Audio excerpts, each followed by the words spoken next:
우리 오늘 본문 말씀을 읽으려면 우리 사도행전으로 잠깐 한번 가봐야 됩니다. 우리 사도행전 2장 같이 가봅시다.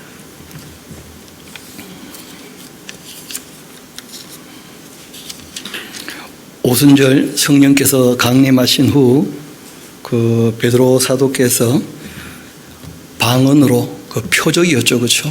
그 베드로 사도는 자기 말하듯이 했던 것 같은데 그 15개 넘는 나라에서 몰려왔던 사람들이 다 자기 언어로 알아들었던 예수님의 죽으심과 부활과 승천에 대한 이 소식을 얘기하게 될 때 베드로가 이렇게 이야기를 합니다. 우리 14절부터 제가 한번 읽어드리겠습니다. 사도행전 2장 14절부터입니다. 베드로가 11사도와 함께 서서 소리를 높여 이르되 유대인들과 예루살렘에 사는 모든 사람들아, 이 일을 너희로 알게 할 것이다. 나의 말에 귀를 기울이라. 때가 제3시니까 너희 생각과 같이 이 사람들 취한 것 아니다.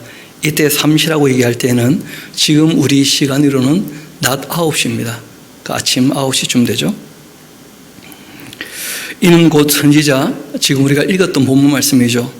요엘을 통하여 말씀하신 것인데 일러서되 하나님 말씀하시기를 말세가 되면 내가 내 영을 모든 육체에 부어줄 텐데 너희 자녀들 예언하게 될 것이고 너희 젊은이는 환상을 보게 될 것이고 너희의 늙은이는 꿈을 꾸게 될 것이다.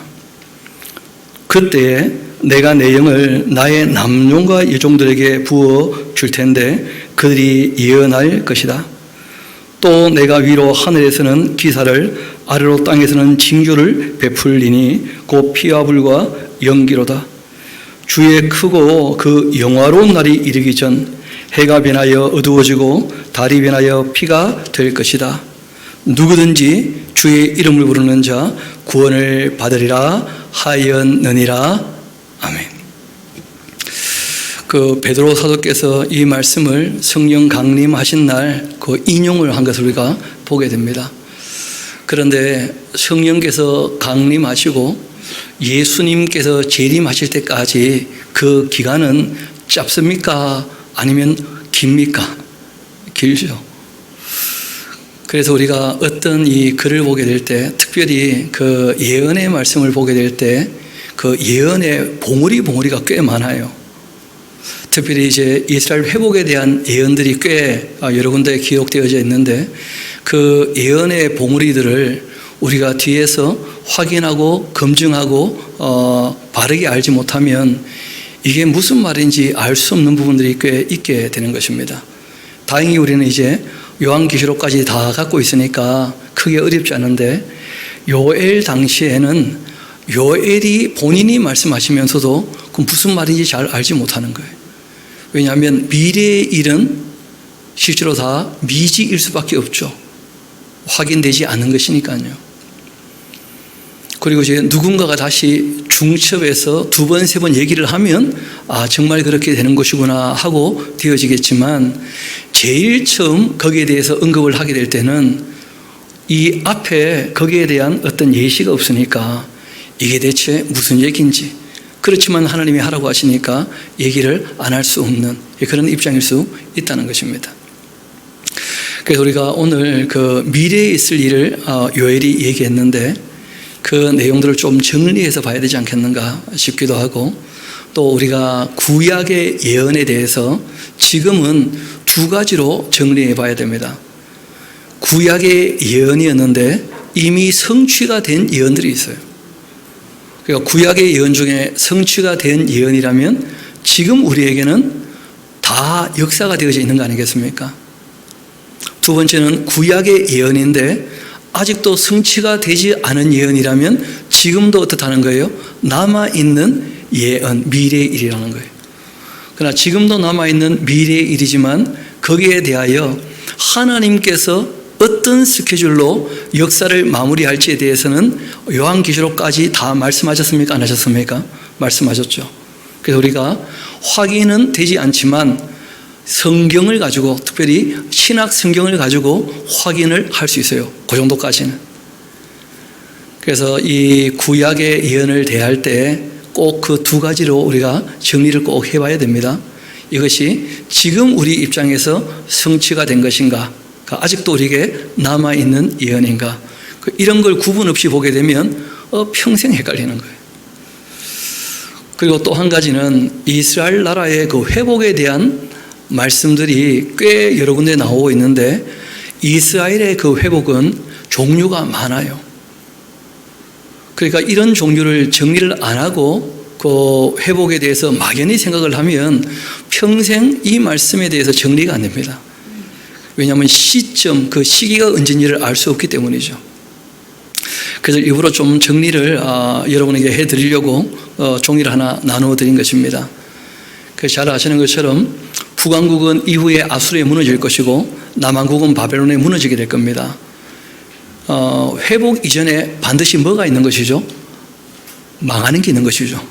망했기 때문에 이제 회복에 대한 얘기를 하게 되는 것인데, 바벨론에 무너지고 아수르에 무너졌던 이 이스라엘 나라 중에 남유다가 바벨론에서 먼저 회복될 것에 관한 예언들이 꽤 여러 군데 또 나와요.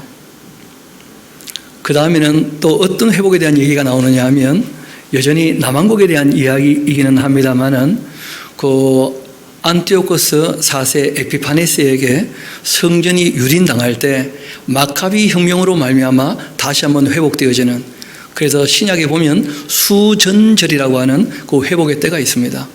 그때는 이제 유다 지파가 왕이 된 게 아니고 레위 지파가 제사장이면서도 왕 역할을 같이 하는 그런 시대가 있었다는 거예요. 그리고 잘 아시는 대로 약속된 메시아가 오시는 예수님 초림 때가 또한 3년 반 동안 하나님께서 은혜를 베푸시는 그 회복의 때가 될 수가 있죠. 그리고 또 예루살렘 교회가 무너지기 전까지 예루살렘에 성령께서 임하시고 교회가 시작되어서 그 이스라엘 백성들을 부르셨던 그때가 또 한 번의 회복의 때입니다. 그리고 예수님 재림하시기 전 잘 아시는 대로 별이 떨어지게 되어지면 그 하나님께로 돌아오는 때가 있어요. 이스라엘 백성들이. 실제로 이제 이스라엘 백성들 중에서는 12지파가 다 나와요. 그때는. 14만 4천이 돌아오게 되고, 그리고 이제 각 나라와 민족과 방언 가운데에서는 허다한 사람들이 있게 되는 것이죠. 그때 이제 회복의 때가 또 좀 구별되어 있는 회복의 때예요. 그리고 잘 아시는 것처럼 예수님께서 이제 재림하시고 난 다음 대부분 구약의 궁극적인 이스라엘의 회복에 대한 얘기를 할 때에는 그때를 얘기해요. 하나님을 정말 바르게 알게 되는 때, 시온에서 율법이 온 세상에 선포되어지고 전해지는 때, 그때는 이제 천년왕국에 대한 이야기들이죠. 그리고 천년왕국은 잘 아시는 것처럼 에덴 동산에서도 마귀의 미혹이 있었는데 천년왕국은 미혹은 없어요. 근데 사람에게 스스로 또 욕심이 일어날까요? 안 일어날까요? 얼마든지 그렇게 되죠. 그래서 이 천년왕국이 끝날 때 또 뭐가 있습니까? 곡과 마곡과의 전쟁이 있고, 거기에서 건지게 되면 진짜 이제 궁극적인 천국, 영원한 하나님 나라, 정말 회복이죠. 그 일이 이제 있게 되는 거예요. 그러니까 이 예언의 그 봉우리가 꽤 여러 개가 있다는 거예요. 이런 것들을 이 시점으로 정리를 못 해놓으면 늘 헷갈리게 되어집니다. 그리고 실제로 그 간격이라고 하는 것은 우리가 알기가 어려워요. 이루어진 것은 알게 되어지지 않습니까? 이 요엘이 외치고 난 다음에 예수님 오실 때까지, 그때까지는 뭐 800년 조금 넘겠죠. 성령 오실 때는 뭐 거의 비슷한 시기였던 것이었고, 그런데 문제는 성령 강림 이후에 예수님 다시 오실 때까지는 지금 2000년 넘게 넘어가고 있지 않습니까? 그 간격이 길어요. 그러니까 이런 이 시대적 간격을 전혀 염두에 두지 않고 성경 말씀을 지금 나에게 하시는 말씀으로만 생각을 하면 전혀 정리가 안 됩니다. 그래서 늘 말씀드리듯이 언제, 어디서, 누가, 누구에게 무엇을 어떻게, 왜라고 하는 사실관계에 대한 배경을 먼저 살피고 난 다음에 이것이 어느 시점에 누구에게 하시는 말씀인가 하는 것을 꼭 염두에 두고, 그리고 지금 우리에게 적용할 수 있는 것이 무엇인지에 대해서, 교훈을 얻게 하려고 하시는 것인지, 아니면 실제로 그 예언이 우리에게도 적용되는 것인지, 이런 걸 우리가 충분히 생각을 해봐야 돼요. 일단 먼저 우리 2장 28절 봅시다. 그 후에 그렇게 되어 있는데, 그 때가 되면 그런 뜻입니다. 그리고 우리 번역이 조금 이상하게 된 부분이 있어서 이거 읽을 때마다 헷갈리게 만들어 놨는데, 그 원어나 영어 성경을 보면 좀 쉽게 정리가 된 부분이 있을 겁니다. 내가 내 영을 만민에게 부어주겠다. 그리고 우리가 좀 전에 봤던 것처럼 베드로 사도가 얘기했죠. 그 말씀하신 성령께서 오셨다, 이렇게 된 거예요. 그러니까 그것은 이제 이루어진 예언이죠. 이루어진 예언. 너희 자녀들 장래일을 말하게 될 것이다. 그리고 성령 오시면 뭘 얘기하게 될 거라고요? 장래일을. 그 다음 너희 늙은이는 꿈을 꾸게 될 것이다.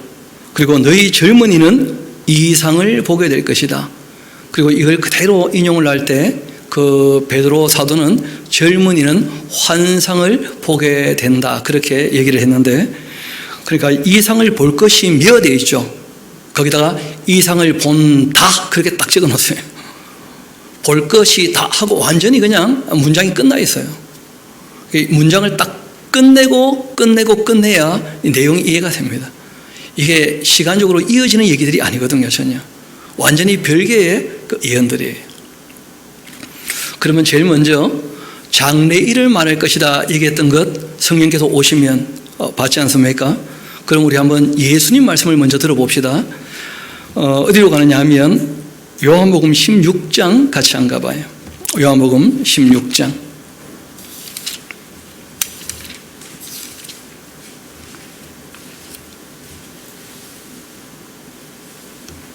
미리 말씀하셨죠. 그 13절에 보면 예수님께서 이렇게 말씀하십니다. 그 구약에 예언된 그대로인 거죠. 그러나 진리의 성령께서 오신다면 그가 너희를 모든 진리 가운데로 인도하시고, 그는 스스로 말하지 않고 오직 들은 것을 말하며 무엇까지 알게 하신다고요? 장래일을 너희에게 알리실 거라는 거예요. 그래서 실제로 이제 장래에 대한 이야기들은 요한계시록에 다 기록이 되어 있어요. 그래서 잘 아시는 것처럼 예수님의 계신데 그 요한 사도께서 성령님의 감동으로 얘기를 했고, 그것이 기록으로 남아있기 때문에 지금도 우리가 다 장래일을 얘기할 수 있습니까? 없습니까? 그러니까 마지막에 심판이 있다는 얘기 다 합니까? 안 합니까? 다 하고 있죠. 성령께서 임하셨기 때문에 우리가 하나님께서 스케줄을 어떻게 이루어 가실지 다 알게 되었어요. 그 다음에 그 늙은이가 그 꿈을 꾸게 된다 하는 말은 잘 아시는 것처럼 예수님이 오시고 영생복락에 대한 말씀을 하셨는데, 그걸 언제 알게 됩니까? 부활과 영생복락에 대해서 성령께서 오시고 이제 완전히 예수님 말씀을 알아듣게 된 거예요. 이거 예수님께서 말씀하셨죠. 우리 일단 요한복음 16장 보고 있으니까 조금 앞으로 가봅시다. 14장 같이 한 가봐요. 요한복음 14장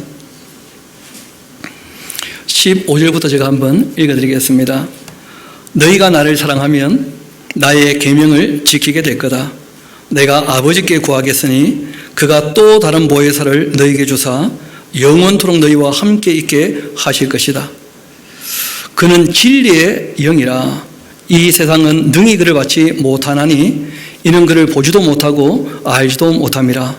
그러나 너희는 그를 아나니 그는 너희와 함께 거하심이고 또 너희 속에 거하실 것이다. 내가 너희를 과와 같이 버려두지 아니하고 내가 다시 너희에게로 올 거다. 이런 말씀하신 거예요.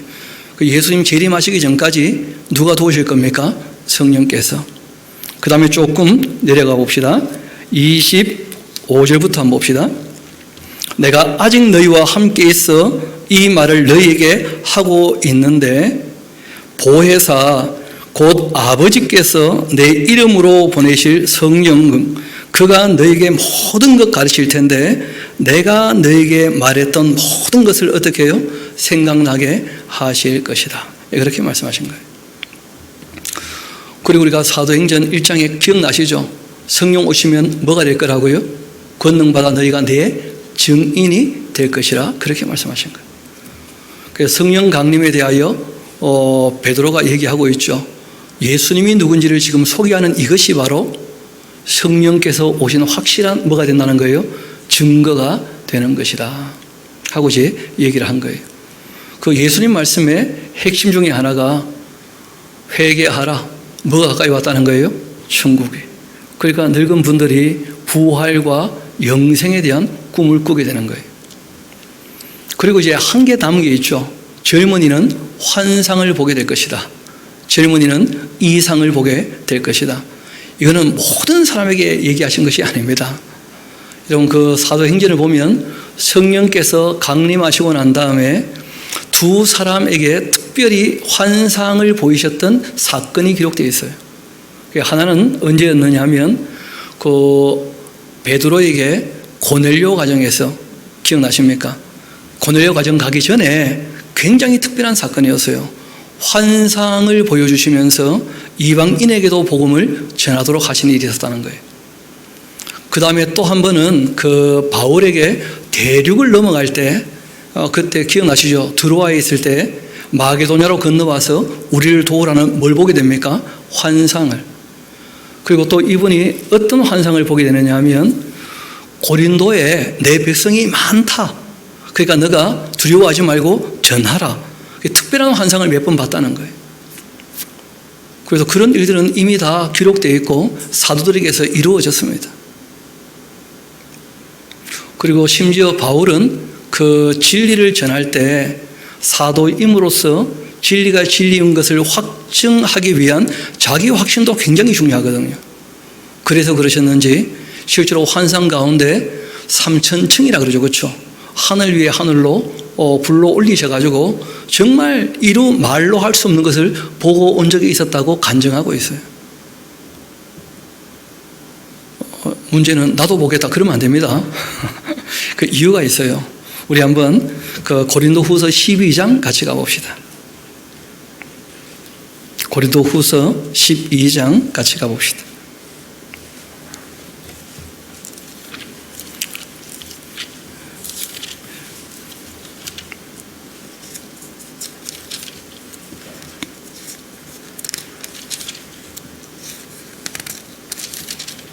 제가 1절부터 한번 읽어드리겠습니다. 무익하지만 내가 부득불 자랑하는데 주님의 그 환상과 계시를 내가 말하겠다. 내가 그리스도 안에 있는 한 사람을 알고 있는데 그는 14년 전 셋째 하늘에 이끌려 간 자라. 그가 몸 안에 있었는지 몸 밖에 있었는지 나는 모르거니와 하나님은 아신다. 내가 이런 사람을 아는데 그가 몸 안에 있었는지 몸 밖에 있었는지 나는 모르거니와 하나님은 아신다. 그가 낙원으로 이끌려 가서 말로 표현할 수 없는 말을 들었는데 사람이 가히 이르지 못할 말이었다. 내가 이런 사람을 위하여 자랑하겠으나 나를 위하여는 약한 것들 외에 자랑하지 아니하리라. 그리고 6절에다가 좀 별표를 많이 좀 해놓으십시오. 내가 만일 자랑하고자 하여도 어리석은 자가 되지 아니할 것은 내가 참말을 함이라. 그러나 누가 나를 보는 바와 내게 듣는 바에 지나치게 생각할까 두려워하여 어떻게 하겠다고요? 그만두겠다. 그러니까 고넬료 가정에 복음이 전해지는 또는 이 드로아에서 마게도냐로 복음이 전해지는 그런 일 같으면 아무 문제가 없는데 개인적인 어떤 체험에 속한 환상이라는 것은 언급할 이유가 있다는 거예요? 없다는 거예요? 없다는 거예요. 그건 자기 확신에 대한 문제인 것이니까 내가 말을 그만두겠다 하신 거예요. 그래서 이 사도 시대에 젊은 사람들이 특별히 주님의 일을 위하여 성령께서 내 증인이 되리라 하신 대로 그 증언하기 위한 그런 사건들이 있었다는 거예요.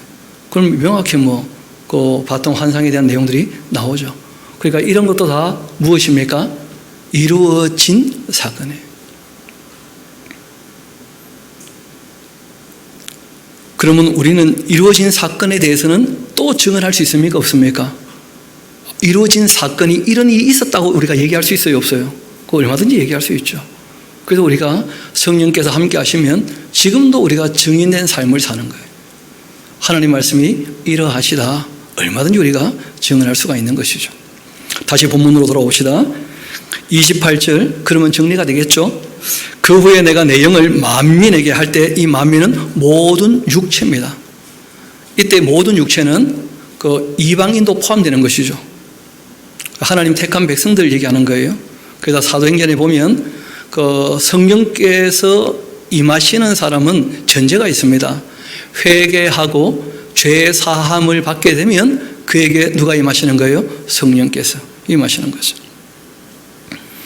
너희 자녀들 장래를 말하게 되고, 그리고 너희 늙은이는 꿈을 꾸게 되고, 영생에 대해서 너희 젊은이는 환상을 보면서 이 진리에 대해서 확증하게 되면 그 확증된 진리를 우리가 얼마든지 전하고 가르칠 수가 있는 것이죠. 거기 문장이 끝났다는 거예요. 그런 다음 그때 내가 또 하고 말씀하셔요.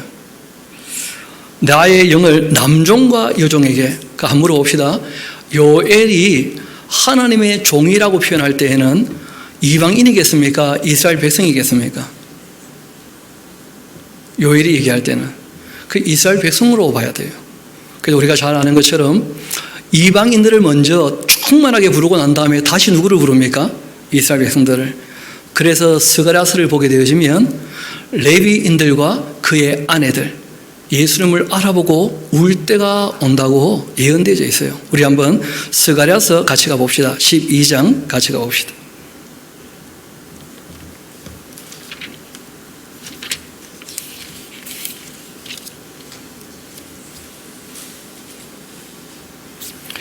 (10절부터) 제가 한번 읽어드리겠습니다. 그 스가랴서 12장도 장래일이죠, 그렇죠? 내가 다윗 집과 예루살렘 주민에게 그 은총과 강구하는 심령을 부어줄 텐데, 그때가 되면 그들이 그 찌른 바 그를 이제 알아보게 되는 거예요, 예수님을. 그러면 그를 위하여 애통하게 될 것이고, 독자를 위하여 애통하듯이 그를 위하여 통곡하며 장자를 위하여 통곡하듯 그렇게 통곡하게 될 것이다. 그날 예루살렘에 큰 애통이 있게 될 텐데 무깃도 골짜기 하다드리몬에 있는 애통과 같은 애통이 있게 될 것이다. 그 요시아 왕이 죽었을 때 슬퍼했던 것처럼 그 큰 울음이 있을 거다 하면서 온 땅 각 족속이 따로 애통을 할 때 다윗 족속이 따로 하고 그들의 그 아내들이 따로 하고 나단의 족속이 따로 하고 그 아내들이 따로 하고 레위 족속이 따로 하고 그 아내들이 따로 하고 시므이의 그 족속이 따로 하고 그 아내들이 따로 하며 모든 남은 족속과 각 족속도 따로 각기 따로 하고 그 아내들이 따로 하게 될 것이다. 그러니까 이스라엘 백성들을 다시 부를 때 그때는 남종과 여종의 성령께서 임하시면 예수님 다 알아봅니까? 안 알아봅니까? 우리가 요한계시록을 보니까 교회가 마지막 나팔에 부름받고 난 다음에 그 다음에 이제 다시 이스라엘을 부르시는 일이 있습니까? 없습니까? 그거 있지 않습니까? 천년왕국으로 들어가기 전에. 그래서 그 29절은 그때 또 하고 이제 그 또에다가 동그라미 쳐놓으면 그러면 이게 모든 육체에 대한 이야기와 그 이스라엘 백성들의 얘기가 조금 나누어져 있구나, 그렇게 이해해도 크게 어렵지 않을 겁니다. 그 다음 이제 30절에 그 부어줄 것이며 이렇게 연결된 게 아니고요, 부어줄 것이다 하고 딱 마침표를 찍으십시오. 피어리어드 딱 찍으셔야 돼요. 원래 문장이 다 끝나 있어요. 근데 이게 문장이 이어지는 것처럼 보이니까 이게 어려워지고 만 거예요. 왜냐하면 그 29절과 30절 사이에도 실제로는 28절과 30절 사이죠, 그렇죠? 그 간격이 2000년이 넘어가요. 그러니까 성령께서 임하셔서 그 모든 육체를 구원하시는 문제에 대한 이야기, 또 이스라엘 백성들을 건지실 이야기를 하고, 또 세상 마지막에 대한 이야기를 하시는 거예요. 세상 마지막. 예수님 재림 이전에 있을 일들을 말씀하시죠. 이어봅시다. 내가 이적을 하늘과 땅에 베풀 텐데 곧 피와 불과 연기 기둥이라. 여호와의 크고 두려운 날 이르기 전 해가 어두워지고 달이 핏빛같이 변하게 될 텐데 그때 누구든지 여호와의 이름을 불러라. 그 세상 마지막 이런저런 징조가 있게 되는, 인을 떼고 나팔을 부는 그런 징조가 있게 될 때 그 징조는 실제로 뭐라는 거예요? 미리 말씀하신 대로 이루어지는 것이니까 회개의 단초가 될 수 있다는 거예요. 진짜 이것이 하나님께서 이 땅에 그 징계하시는 일이구나. 돌이키자, 회개하고. 그래서 이제 회개하고 돌이키게 된다면 여호와의 이름을 부르는 사람들 구원을 얻게 될 것이다. 그렇게 하신 거예요. 지금 이제 이 시대의 우리에 대한 얘기가 아니라는 거예요. 그 마지막 시대에 그 징조를 보고 회개할 사람들, 그 얘기를 하신 것이죠. 그래서 요엘서에는 여호와의 이름을 이렇게 되어 있는데, 그 잘 아시는 것처럼 그 베드로는 주의 이름을 부르는 자, 이렇게 이제 번역을 하고 있죠. 그러니까 믿는 사람, 믿게 될 사람들, 택한 백성들에게는 이 마지막 시대의 그 징조가 구원의 단초가 되겠지만, 그런 일이 있어도 하나님께 돌아오지 않는 사람은 그 자체가 무엇입니까? 심판의 요소가 되는 거예요. 이렇게까지 해도 안 믿었으니까. 그런 얘기죠. 32절 봅시다. 누구든지 여호와의 이름 부르는 자 구원을 얻게 될 거다. 이는 나 여호와의 그 말대로. 특별히 이제 어디에 대한 이야기를 하고 있습니까? 그러니까 우리가 계시록을 공부했으면 쉽게 이해가 될 거예요. 마지막 나팔에 교회는 낙원에서 부활하고, 그러니까 구약의 성도나 신약의 성도나 다 낙원에 가 있지 않습니까? 그 다 부활하고, 그리고 이제 이 땅에 인침받은 사람은 다 어떻게 됩니까? 휴거되고, 그 교회는 그렇게 불이 붙은 유리바다 건너편으로 완성되고, 그리고 이 땅에 진노의 대접이 퍼부어질 때 악이 진멸되고 난 다음에 하나님께서 이스라엘을 중심으로 해서 온 세상 사람을 다시 부르는 것이 그게 무엇입니까? 천년왕국에 대한 이야기거든요. 이는 나 여호와의 말대로 그 시온산과 예루살렘에서 피할 자가 있을 것임이고, 그 남은 자 중에, 이런 일이 있고 난 다음 이 땅의 남은 자 중에 나 여호와의 부름을 받을 자도 있게 될 것이다 하고 명확히 정리가 잘 되어 있어요. 그래서 우리가 요한계시록을 읽을 때 요한계시록에 대하여 배경이 될 만한 이야기의 70% 이상은 구약에 있어요. 왜냐하면 요한계시록이 구약과 신약의 결론이거든요. 그러니까 당연히 지분이 70%는 구약에 있는 거죠. 그리고 이제 신약을 우리가 읽고 그 순서대로 다 읽어야, 앞의 내용들을 알고 있어야 계시록도 정리가 되는 거예요. 계시록만 공부해가지고는 계시록 알 수 없습니다. 배경이 너무 부족하기 때문에. 이어봅시다. 보라 그날 하면서, 그러니까 다 문장이 끊어져 있는 겁니다. 문장이 끊어져 있다는 말은 쉽게 말하면 시점에 대해서 다 독립된 시간이라는 게 독립된 시간들. 그러니까 이런 독립된 시간의 봉우리를 우리가 이미 이루어진 것은 얘기할 수 있잖아요. 이때 성취가 된 것입니다. 그런데 지금도 우리에게 이 예언으로 남아있는 것 같으면 여전히 미래의 일은 지금 우리에게도 뭡니까? 미지라는 거예요. 그래서 그 3장부터 나오는 얘기는 그 다 천년왕국과 그 천년왕국이 되어지기 전까지 이 세상 악이 진멸당하고 도말되고 하나님의 심판을 받게 되는 이야기를 하고 있는데, 그 우리에게는 다 미지의 이야기예요. 요한계시록 가지고 대략 정리 정도 할 수 있는 겁니다. 한번 봅시다. 보라 그날 곧 내가 그 유다와 예루살렘 가운데 사로잡힌 자들을 돌아오게 할 그때 내가 만국도 모아들고는 여호사밧 골짜기, 여호샤밧 하는 말은 하나님이 심판하신다 그런 뜻이에요. 하나님의 심판의 그 골짜기, 거기에 내려가서 나의 백성 곧 나의 기업이었던 이스라엘을 위하여 거기에서 그들을 심문할 것이다.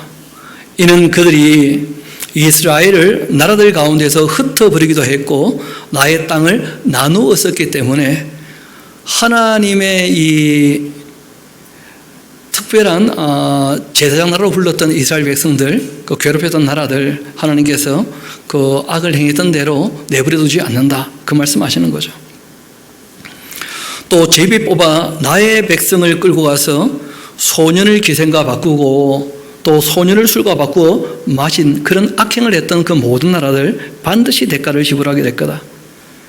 그 중에 특별히 두로와 시돈, 블레셋, 그리고 그 블레셋 사방, 너희가 나와 무슨 상관이 있느냐? 너희가 내게 보복하겠느냐? 만일 나에게 보복한다면 너희가 보복하는 것을 내가 신속히 너희 머리에 돌릴 것이다. 곧 너희가 나의 은과 금을 빼앗기도 했고 나의 진귀한 보물을 너희 신전에 가져갔지 않느냐? 또 이 유다 자손과 예루살렘 자손들 헬라 족속에게 팔아가지고, 이 헬라 족속이라 번역되어 있는데 야완이 하는 말은 야완의 후손들이죠. 야완의 후손들. 야완의 후손들이 지금 우리가 잘 아는 그리스 나라예요. 그런데 헬라라고 불리기도 하죠.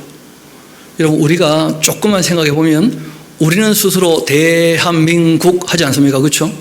그럼 보통 박수가 따라오잖아요. 그렇죠? 짠짠짠짠 하면서 대한민국 하는데 실제로 외국 나가면 우리나라를 뭐로 불러요? 코리아예요. 코리아. 그러지 않습니까? 근데 일본 사람들은 뭐라 그러죠? 조선, 조선진. 아직도 그러고 있잖아요. 그러니까 똑같은 나라인데 그 불리는 게 좀 달라질 수 있어요. 그래서 원래는 이제 야완의 그 아들들이 있고 그 야완의 아들들 중에 이제 헬라라는 인물이 있었던 모양인데 그래서 그 그리스 나라의 헬라 나라라 그렇게 불리기도 해요. 지금은 다 우리가 공식적으로 뭐로 부릅니까? 그리스죠, 그리스. 그 옛날 어른들은 히랍이라 그러거든요. 히랍. 어떻게 히랍이란 말이 나오는지 모르겠어요. 그러니까 이 그리스란 말이 한자로 바뀌어가지고 한자의 가차가 우리에게 들어온 거거든요. 그러니까 히랍 이렇게 했다고 헬라라 그러지 않고. 그러니까 뭐 이 너무 그 언어라는 게 쉽지가 않아요. 여하튼 여기서 이제 헬라 족속되어 있는데 그 야완이 원래 그 원어는 그렇게 되어 있습니다. 야완의 그 후손들 야벳 계열이죠, 그렇죠? 이 유다 자손과 예루살렘 자손들 헬라 족속에 팔아 그들의 그 영토에서 멀리 떠나게 하였던 그런 만행을 저지른 거죠. 봐라, 내가 그들을 너희가 팔아 이르게 한 곳에서 다 일으켜 다시 나오게 할 거다. 그리고 너희가 행했던 그 악을 다 너희 머리로 내가 돌려주겠다. 너희 자녀를 유다 자손의 손에 팔리게 하겠다. 그들은 다시 먼 나라 스바 사람에게 팔리게 될 거다. 여호와께서 말씀하신 것이다 하면서, 그러니까 이스라엘 나라를 괴롭혔던 나라들 반드시 내가 보복한다, 뭐 그런 말씀이죠. 9절 이어봅시다. 너희는 모든 민족에게 이렇게 널리 선포해라. 너희는 전쟁 준비하고 용사를 격려하고 또 병사로 다 가까이 나와서 올라오게 해라. 너희는 보습 쳐서 칼을 만들어라. 낮춰서 창을 만들어라. 약한 자도 이르기를 나는 강하다. 그렇게 하면서 전부 싸움하기 위하여 몰려오라는 거예요. 사문의 민족들아, 너희는 속히 와서 모여라. 모여 여호와여 주의 그 용사들로 그리로 내려오게 하옵소서. 민족들이 일어나서 여호사밧 골짜기로 올라올지어다. 내가 거기 앉아가지고 사면 민족들 다 어떻게 하겠다고요? 심판하겠다. 이렇게 하신 거예요. 그래서 요한계시록을 보면 크게 4번 정도의 전쟁들이 있습니다. 실제로는 5번쯤 되는 것인데 제일 먼저는 잘 아시는 것처럼 4분의 1이 죽는 전쟁이 있어요. 그런 교회에 관련된 것이었죠. 그렇죠? 4분의 1이 죽는 전쟁도 마찬가지였습니다. 근데 그 다음에 이제 그 진노의 대접을 퍼부을 때는 아마겟돈 전쟁 하르무게또, 그게 다 불러 모아서 하나님께서 심판하시는 전쟁이 있어요. 진노의 대접이 퍼부어질 때. 그러고 난 다음에 예수님께서 백마 타고 직접 등장하시는 전쟁이 있죠. 실제로 이제 이 음녀 바벨론, 큰 성 바벨론 무너질 때 그때 예수님께서 직접 등장하셔요. 그리고 이제 천왕국이 끝나면 또 뭐가 있습니까? 곡과 마곡의 전쟁. 그러니까 아마 이때 이 전쟁은 그 아마겟돈 전쟁의 시나리오가 아니겠는가. 하나님께서 다 불러 모아서 심판하시는. 그리고 그 전쟁에 대한 이야기를 할 때 여러분 잘 아시는 것처럼 13절 한번 봅시다. 그 4분의 1이 죽는 전쟁, 3분의 1이 죽는 전쟁. 그런 전쟁에 대한 이야기 다음에 너희는 낯을 써라. 여기서 많이 봤던 거죠. 그 어디 나오는 겁니까? 그래서 요한계시록 14장에 보면 하나님께서 전쟁하시고 난 다음에 이 한 낫을 휘둘러 가지고 그 알곡은 곳간에 그 다음에 이제 진노의 포도주 대접에 이 포도송이를 다 담아가지고 짓밟는 그런 장면들이 나오죠. 너희는 낫을 써라. 곡식이 익었다. 와서 밟아라. 포도주 틀이 가득히 차고 포도주 독이 넘치니 그들의 악이 커서 그런 것이다 하면서, 그러니까 우리가 간단하게 정리를 한다면 이스라엘의 회복에 대한 말씀을 하시면서 이스라엘을 괴롭게 했던 악한 자들은 반드시 어떻게 된다는 거예요? 심판을 받게 될 것이다. 그래서 천유왕국은 잘 아시는 것처럼 이 땅의 악이 진멸되고 이스라엘을 중심으로 회복되는 그러한 시대인 것이죠. 그래서 평소 그 요한계시록 강좌를 좀 들으시고 정리를 했던 분 같으면 이 말이 무슨 말인지 그리 어렵지 않게 좀 정리가 될 겁니다. 그러나 요한계시록을 잘 모르는 분들은 너무 생소하실 거예요. 뭐 생소해도 어쩔 수 없습니다. 또 기회는 있습니다. 또 옵니다. 또 와요. 그러니까 우리가 부지런히 말씀을 상고해 보면 그 전체적으로 그 일관되게 좀 정리가 되는 부분들이 있게 될 것입니다. 그렇게 사람이 많음이여 그 심판의 골짜기에, 그 사람이 많음이여 심판의 골짜기에 여호와의 날이 가까움이로다. 그렇게 해와 달 캄캄하게 되고 그리고 별들이 그 빛을 거두게 되는 심판의 날인 줄 알았는데 악을 다 진멸하실 그때 여호와께서 시온에서 부르짖고 그리고 예루살렘에서 소리를 내시게 되고 하늘과 땅이 진동되면서 새하늘 새 땅이 되는 것이겠죠. 그렇죠? 그 이사야서 65장에 나오는 것처럼 그렇게 되면 이 세상 망하는 것처럼 보이지만 그러나 여호와께서 자기의 백성의, 그 요엘이 얘기하는 자기의 백성은 당연히 이스라엘 백성을 얘기해요. 그 피난처가 되실 것이고 그리고 이스라엘 자손의 산성이 되실 것이다. 그렇게 되어 있는 거죠. 그런즉 너희는 내가 내 성산 시온에 사는 너희의 하나님 여호와인 줄을 알게 될 것이다. 그런 시대가 반드시 온다는 거예요. 예루살렘이 거룩하게 될 것이고 다시는 이방 사람 그 가운데 통행하지도 못할 거다.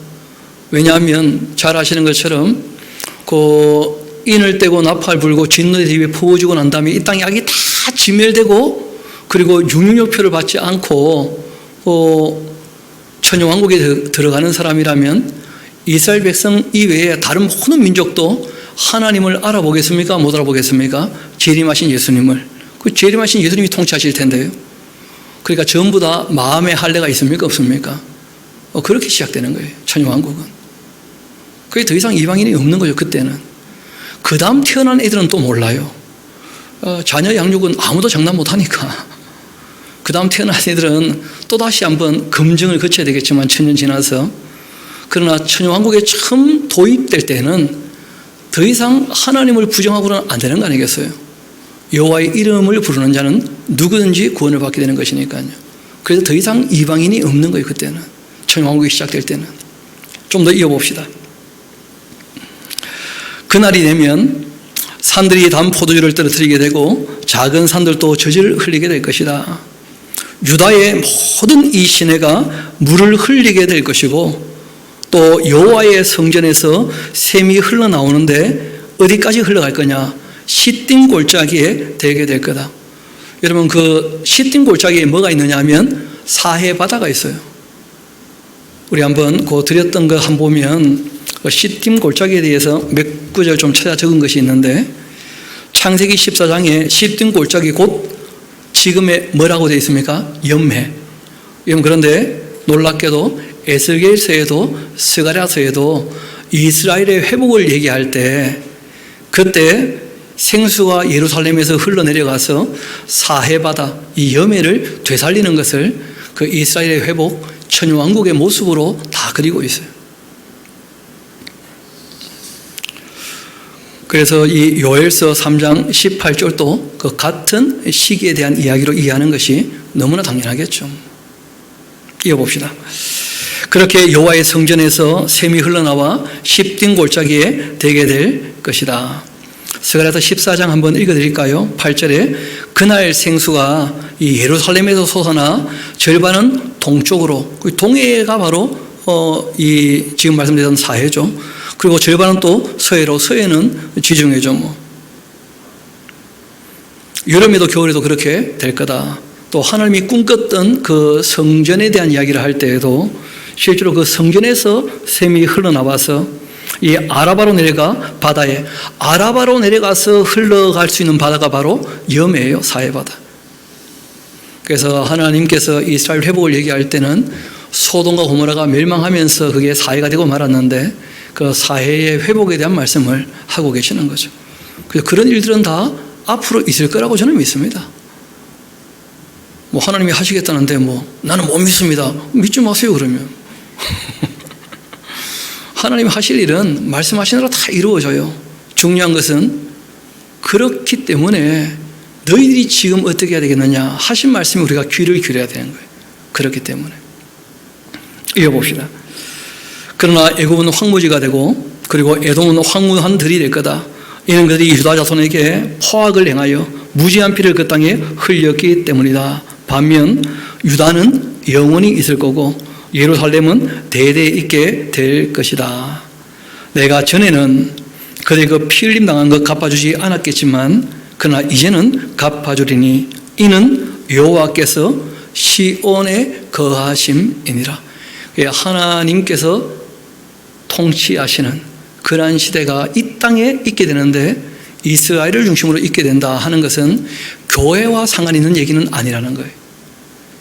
교회가 완성되고 난 다음에 천년왕국이 되면 그런 일들이 있게 되는 것이죠. 그래서 구약의 예언자들이 교회를 향하여 외쳤느냐 다 그렇지 않다는 거예요. 교회에 관계된 얘기도 있지만 그 내용은 의외로 좀 작아요. 무엇을 얘기하고자 하느냐? 하나님이 어떤 분인지를 알리는 것, 이게 가장 보편적인 것이죠. 진리 중에 진리죠.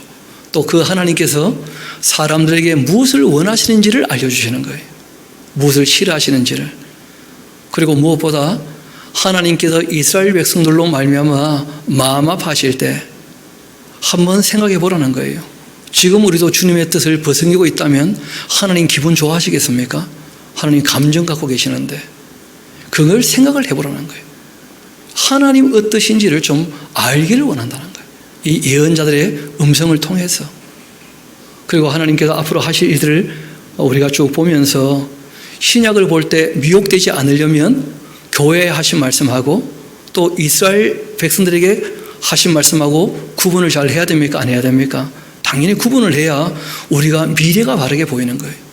이게 구분이 안 돼 있으니까 현실도 미래도 바르게 안 보이고 백투 예루살렘 하겠다면서 또 자기를 이스라엘과 동일시하고 영적 이스라엘이라 하고 심지어는 우리나라 사람들 12지파로 나누어 가지고 예수님 12제자 이름으로 그 이상한 지파를 만들고 이게 다 말씀을 바르게 보지 못한 거예요. 신앙에 대한 열심은 대단한 것 같아 보니까 이단들도. 근데 우리가 늘 확인하고 정리하는 것처럼 우리 한번 로마서 10장 오늘 가고 정리를 합시다. 로마서 10장 같이 가봅시다. 지금도 그러하지만 예수님 당시에 유대인들의 그 실패가 어디 있었는가? 바울은 왜 하나님께서 이방인들을 먼저 부르고 그러고 난 다음에야 유대인들을 부를 수밖에 없는가? 거기에 대하여 이렇게 얘기하고 있습니다. 로마서 10장 1절부터 한번 읽어드리겠습니다. 형제들아, 내 마음에 원하는 바 하나님께 구하는 바는 이스라엘을 위하는 것인데 곧 그들로 구원을 받기를 원하기 때문이다. 내가 증언하는데 그들이 하나님께 대한 열심은 참 대단하더라. 이 종교적 열심은. 그런데 올바른 지식을 따른 것이 아니었던 거다. 진리에 대한 지식이 없는 거예요. 열심만 대단하고. 그 어떤 분이 열심히 참 순수하지 않습니까? 그래가지고 어쩌가자고 대체. 여러분 잘못된 열심은요 순수할수록 더 위험해요. 순수할수록. 그래서 진리에 대한 올바른 지식이 꼭 필요한 것입니다. 그래서 저희들이 성경을 끊임없이 다시 읽고 정리하고 확인하고 하고자 하는 것이죠.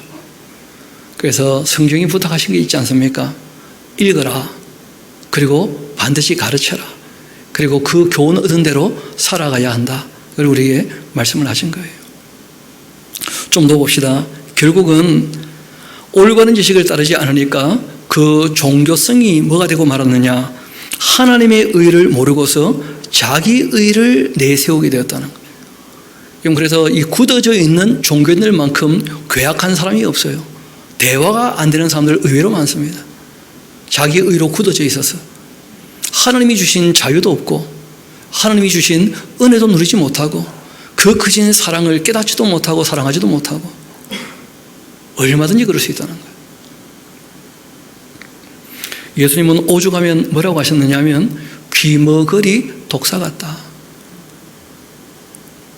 자기 의가 가득 찬 사람, 하나님의 의를 모르는 사람들, 진리에 대한 지식을 가지지 않고 열심히 종교생활하는 사람들, 신앙생활을 한다고 하는데 성경 내용을 전혀 모르면서도 열심히 신앙생활하는 사람들, 그거 어떻게 하자는 건지 참 안타까운 것이죠. 그래서 우리가 이 샤롬교회가 부산에 있는 이유는 그래도 그런 사람들에게 한번 말씀에 관심이 있는데 배우지 못했다면 그런 자리가 있다. 그리고 우리가 말씀을 다 배워 알 수 있다. 이 얘기를 우리가 하고 또 실제로 그 일을 하고자 우리가 여기에 샤롬교회를 부산에 그렇게 교회가 많지만 또 세운 거예요. 왜냐하면 그런 교회는 아직까지 없었으니까. 그래서 꼭 필요한 일들이 있다. 좀 부족한 부분이 있으니까 우리가 그걸 채워가자. 그렇게 했던 것이죠. 우리 조금 더 뒤로 가봐야 되겠습니다. 어디로 가느냐 하면 결국 이제 하나님의 의를 모르고 자기 의를 세우려고 했기 때문에 하나님의 의에는 뭐 하지 못했다는 거예요? 복종하지 못했어요. 그래서 예수님을 죽이는 일까지 벌어졌던 거예요. 그렇다고 해서 이 이스라엘 백성들이 다 버림받느냐? 그 가르치는 사람이 없었으니까 못 빼앗을 수 있어요. 그렇죠? 또 잘못 굳어져 있지만 실제로는 하나님에 대한 열심이 있거든요. 그래서 11장 우리 25절 같이 한번 가볼까요? 로마서 11장 25절 형제들아 너희가 스스로 지혜 있다 하면서 이 신비를 너희가 모르기를 내가 원치 않는다. 이 신비는 이런 것이다. 하나님이 먼저 이방인의 충만한 수를 다 받아들이실 것이다.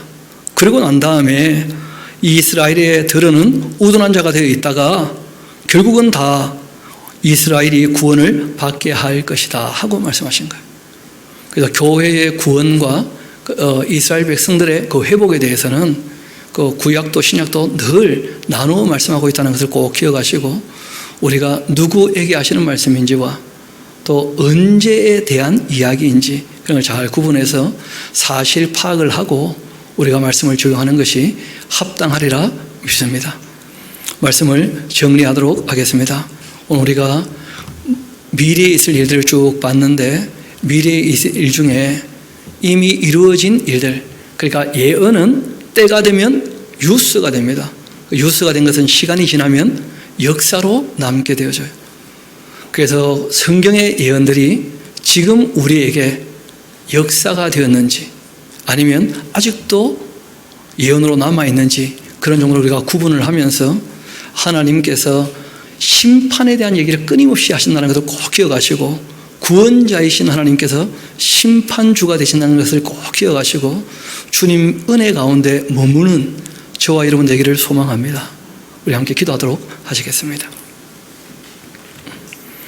아버지 하나님, 주님의 그 크신 사랑으로 은혜를 베풀어 주시고 또한 진리의 말씀을 참 오랜 세월에 걸쳐 하나님의 사람들로 말미암아 성령께서 감동케 하셔서 기록케 하셔서 또 그 이후에도 참 많은 우리 신앙의 선배들의 수고와 노고로 이 말씀을 보존케도 하시고 또 각 나라의 언어로 번역케도 하시며 우리 손에까지 이 말씀을 주셨사온데 저희들 이 말씀을 소중히 여기며 이 말씀을 통하여 하나님을 더욱더 바르게 알아가며 우리가 이 땅에서 하나님의 자녀답게 사는 것이 무엇인지를 우리가 읽고 듣고 배운 대로 그렇게 지켜 행하기를 소망합니다. 또한 저희들 이 말씀을 지켜 행하며 또 이 말씀을 가르치고 전하는 일에 조금 더 힘쓰고 애쓰고자 하오니 아버지 하나님, 부족한 저희들을 도와주시고 주님의 말씀이 흥왕케 되는 일들을 저희들로 보게 하여 주옵소서. 모든 것을 주님께 의탁합니다. 또한 감사드립니다. 주님의 권속들 이번 한 주간 살아갈 때에도 주님께서 그 삶들 가운데 늘 역사하여 주셔서 주님께서 원하시는 대로 복을 내려주시며 늘 지켜주시고 은혜 가운데로 인도하시며 주님 주시는 참된 평안을 주의 말씀을 따르는 모든 권속에게 내려 주옵소서. 모든 것을 주님께 의탁합니다. 감사드리옵고 우리의 구주가 되시는 예수님 이름으로 기도합니다.